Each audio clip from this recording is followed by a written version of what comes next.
So, have you ever wondered why we have music in movies? Good, I hadn't either. Until one day at Berklee College of Music, I was forced to watch with my friends scenes from famous movies but stripped away from music, just with dialogue and sound effects. Honestly, it didn't feel like a class, it felt like torture. Because there was way too much awkward silence, and then everything felt smaller. The kissing scenes, not as romantic, the villains, not as scary, even the hot pursuit of the criminals didn't cut to the chase. So that's when I realized music is not decoration. Music is connection. It is kind of this invisible thread that somehow connects us to the story in a way that it also stitches together who we were, who we are, and who we are becoming. Think about it. It's thanks to music that you can empathize with a wizard, an alien, a robot, or an emperor. But it doesn't have to be that extreme. It can simply be someone that you're not. It can be someone older, younger, from another country, or who used to be or who you wish to be. And when you think about it, you only need one thing to feel music: to be alive. So, music doesn't require any prerequisites. You don't have to come from a certain background, you don't have to be of a certain age, you don't have to know a language. You just simply need to be. But how does music accomplish this? Because it speaks to you in a way that it lets you think. It doesn't tell you what to think. It gives you the freedom and the space to process it with your own emotions, own aspirations, own dreams, with your own truth. It's very, very personal, but at the same time, even if you experience it with another group of people, it is still individual and it is still yours. So it kind of connects all of your versions across time. So there are two aspects of music that really brings me the greatest joy. It is composing and conducting. And both of them connect me to the world in completely different ways, but they have also both taught me so much about what it means to belong. As a film composer, what I do is I get inspiration, and then I transform it into emotion and information. So this is how I work. This is my home studio. The candles, they're a lie. It's just for the photo shoot. I don't want to burn my gear. But basically, I watch the scenes from a film, and then once I start getting inspired, I start improvising over them. And then once I start liking my ideas, I start recording them. And then the more I write, the more I add instruments, and I make it bigger and better. And something that might be interesting for you, so that keyboard that I play, even though I'm playing the piano, I'm getting sounds from a violin, from a clarinet, or any instrument I wish. And this is also making me connect with the older composers like Chopin and Bach and Mozart, because they didn't have this technology. They had to really, really purely imagine it in their minds and hear it in their minds. But in today, we can, use the technology and get to hear it and move on like that. As fun as it is, there's guaranteed heartbreak for us film composers at the end of a film journey. And that's because music is always the quietest thing in a film's audio. So the dialogue has to be the first stage because it explains. The sound effects come second because they immerse. And then the music, it's the softest thing because it guides you, but in a subtle way. I want to talk about the different components of music that contribute to storytelling. So the instruments and the musical vocabulary that we use, it kind of sets the tone to where and when a story takes place. And then the harmony shapes how you feel. The tempo, this kind of goes along with the pacing of the film, and it gives you urgency. The rhythm, it gives the momentum and the intensity. And melody, this is my favorite, because generally in movies we have these melodic motifs that either symbolize a character or a theme, like love, death, war, etc. And you keep hearing them over the course of the film, so you develop a relationship with them. And for me, this is what makes me cry or not cry at the end of a movie. Like if they take that beautiful melodic theme in a way that it is soaring and big and touching, that's what makes me cry. I don't know how it is for you. It also does something very funny. So the music awakens the detective in you, and it makes you trust or not trust a character. I'm sure you've seen a movie where there's this one character, not necessarily good or bad, but you're like, can I trust this person? Maybe not. Well, that's not an accident. That's music causing that reaction. So how you perceive the plot twist, whether you see it coming or whether it surprises you, it is all us. And then there's, of course, silence. If you're watching a movie that has wall-to-wall music, and if it suddenly goes quiet, that creates an impact, and that silence really speaks. And just like this, any other big shift, any other contrast, it creates an impact. I'd like to give you an example. Let's imagine that we're watching a movie about war and we're seeing this huge scene with explosions, so many people dying. If the music under that is big, orchestral, like gigantic, you kind of perceive war from a power, survival, momentum, like victory in the making, that kind of an approach. But if I suddenly shift the same scenes with more intimate, fragile music, then you're thinking about the destructive nature of the war, the loss, the sadness. So it really plays a huge role in your perspective. And as emotional as music is, it is also very scientific. So the music theory, it is all about mathematics.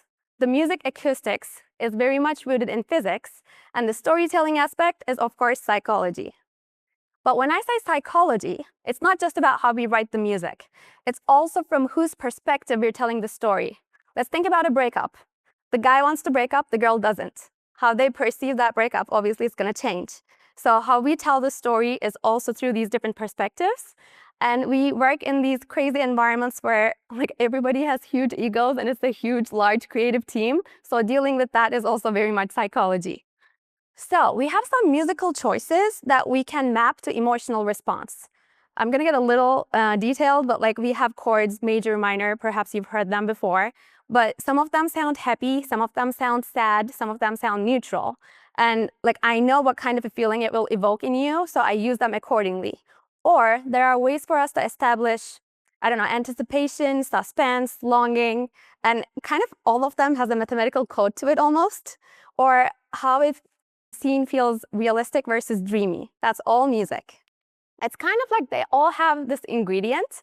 And once we know our ingredients, of course, we can get more creative within them. So they don't necessarily limit us, but it's so fun to create within those parameters. Even though the act of writing music is the same, like I go to my home studio and I sit in my chair and I write, this kind of freedom in writing different genres and different feelings, it allows me to live many different lives. And that's my favorite aspect of music because I get to live lives that I normally would never be able to live. I'll give you a crazy example. This is during the pandemic. There was a day where in the morning, I had to write music from the perspective of a very horny teenager moth that's aroused by light. And then in the afternoon, I had to write from the perspective of a dumpling who was looking for his dumpling brothers in the jacuzzi, which was a hot cooking pot. And then at night, I had to be a sexy dinosaur wanting to make out with my sexy dinosaur boyfriend. So this is my average daily life, writing music at home. Very fun. But there's a catch.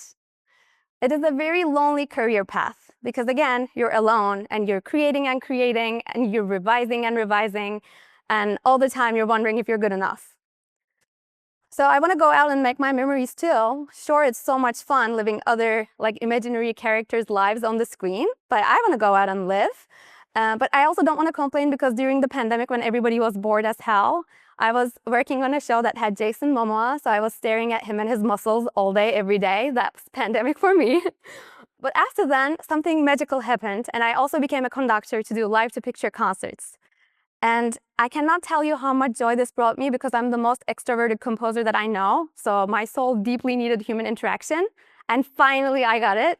I was still connecting to characters, but this time I was also connecting to an 80-piece orchestra and hundreds of people who were joining us in that performance, like sharing that truth, sharing that story.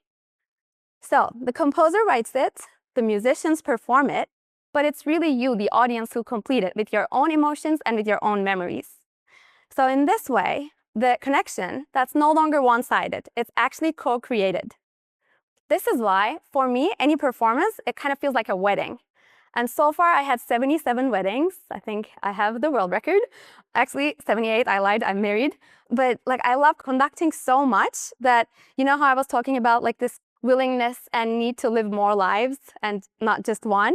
Like when I conduct, I don't care about that anymore because this is the life that I would choose over and over again any day. And as exhilarating as it looks, it is also very calming in a surprising way.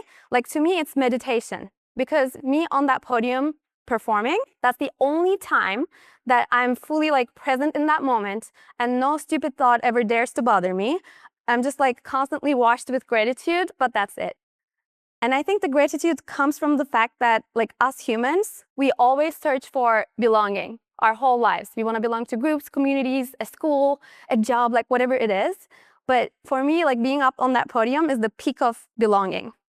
Because I'm with an orchestra, and I don't just see them as musicians. I see these people as hundreds of thousands of hours of individual dedication. And when I look at them, I don't see who they are, but I see who they've been. They've been that little kid who had to ditch all the birthday parties and movie fun and whatever and had to practice for their auditions. They've been the teenagers who had to face rejection earlier than most of their other friends. And they've been the people who had to choose music over and over again. And we've all been that person. I've been that person. I'm still that person. So I immediately feel a connection with them.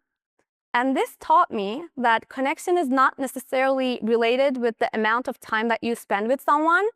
It's about the truth that you share. When I do these concerts, generally I leave LA, my home, on a Thursday evening. On Friday, I have a single rehearsal, 2 hours and a half, 3 hours max. The next day, Saturday, we have one other rehearsal, and then we do the show. So we don't even spend that much time. I don't get to know any of them, but I feel like I know them because we share the same truth and we've walked the same pathway. So again, every performance is a wedding, and it's great when they join me in my excitement, in my joy. But also, they have their own lives. Sometimes they're sad, sometimes they're not as engaged. And that's always an opportunity for me to invite them to join me and spark something. So I want to bring them back to that first moment that they fell in love with music. When I look at them, I don't see like a 65-year-old incredible timpani player who practiced at Juilliard and like who is way ahead than me in his career. Like, I don't want to freak myself out. I want to enjoy. So I imagine them as if they're holding their instruments for the first time, full of joy, full of wonder, full of curiosity, as if they haven't learned how to fear yet, how to judge yet, or how to be self-critical yet. That's the energy I want to bring, and that's the energy I never want to lose. Because honestly, music is the best job available on planet Earth. We can have a debate about this later. But I don't think we'll have a debate. And also for someone in that audience, it's always their first time. Like, sure, that orchestra might be around for 35 years, but for someone in that audience, it's their first time. It might be a couple's first date. It might be a child's first time, a little girl's first time seeing a woman conductor, and I don't take that lightly. It might be people realizing that violas are bigger than violins. This is huge. We always make viola jokes. I'm sorry, I had to make one. It might be a child's first ever concert of their life. Of course, she's not going to remember this, but it's still very special for me. Or perhaps someone in the audience will realize that day that they are allowed to dream bigger. So I have no power when I'm alone, but when I'm with other musicians on a stage, I have so much power. And that power and joy, it really doesn't come from the stage light or the concert black attire or the expensive instruments. Well, my baton is just $65. I don't apply to this. But like, it comes from the fact that the music is there and it has an impact. It has a possibility. It can awaken you. I'm going to wrap it up with an example. In 2022, I was performing at this nursing home in Boston. And at the end of it, something magical happened. This super cute elderly lady came to me and wanted to sing with me. So she did, and we shared a beautiful moment. And then I found out that she hadn't been speaking in years, let alone sing. All the nurses were shocked, but I wasn't shocked because that's what music does. It goes to a place that words can't bring you, and then it reconnects you to each other and to your own. And if you ever come to one of my weddings, I really hope you'll feel it too. Thank you so much.